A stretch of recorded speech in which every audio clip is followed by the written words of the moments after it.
Wasizo otya omulungi ampuliriza webale kwekumira ku Project Media TV gwe ate naba ku subscribinga kankusabe ogende maaso kikole mu bwangu nnyo tusobole okwongera amawulire gaffe entertainment sako nagaga sports ngasange ku projectmedia.com wali amawulire amalungi ate era manyuve nnyo gotasanya kulabikanga mu Uganda wange mwanyinaze gwe eyekumidde ku Project Media TV tosanya kulabikanga ogenda maaso ogasibwe kyenjagadde okutegeeza encha y'olunaku olwaleero kiri nti ate era Fred Enanga omwogezi w'abapoliisi wano mu ggwanga lyettu Uganda avuddeyo n'ategeeza ku nsonga ez'okulabikanga bagenda maaso n'okulabikanga batta abapoliisi ate era n'okubajjako emundu agenze maaso n'ategeeza nti ekibinja kya Uganda Coalition for Change kye kigenda maaso n'okulabika nti kitulugunya abasirikale ne babakwata ne babakuba ate bwe batyo ne babajjako n'emundu avuddeyo n'ategeeza n'agamba nti bagenze maaso ne bagenda mu ntobazi e Kasanda ne bakwata abamu ku bano ne bakwata n'abantu abagenda maaso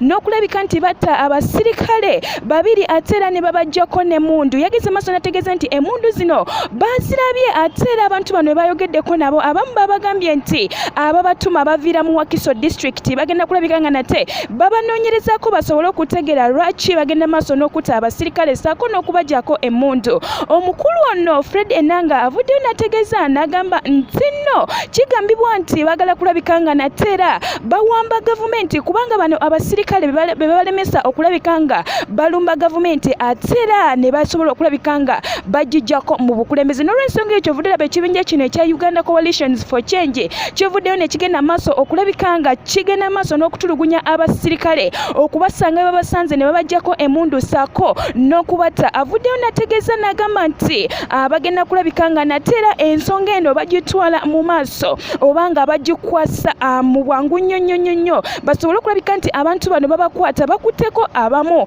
bwe batyo ate era ne babategeeza nti bagenda maaso ne batta abasirikale e Busunju saako n'ekiboga ng'ennaku z'omwezi 7 n'ennaku z'omwezi nga 17 omwezi ogwa Ntenvu gwe tulimu guno gwennyini 2021 bagenda maaso ne batta abasirikale bwe batyo ne bagenda maaso nabo ne bakola okunoonyereza okw'amaanyi ye Fred Enanga agamba baagala kulabika nga nate era bafune bayitira okulabika nga gavumenti ya Uganda bagijjawo obanga bagiwamba mu bwangu nnyo kubanga abasirikale bano be baleese obukuumi obw'amaanyi mu gavumenti yaffe eya Uganda bw'atyo Fred Enanga agambye tugenda kulabika nga nate tubakwata tubakoleko ng'amateeka bwe galagira ate era babakutte ne babagulako emisango egigambibwa nti obutemuzi saako n'okulabika nti batambuza ebyuma oba babeera n'ebikola eby'obutemu nja kuba natera nkwongera amawulire gaffe tosanye kulabika nga ogasibwa wekumire ku Project Media TV kanzije tovaawo.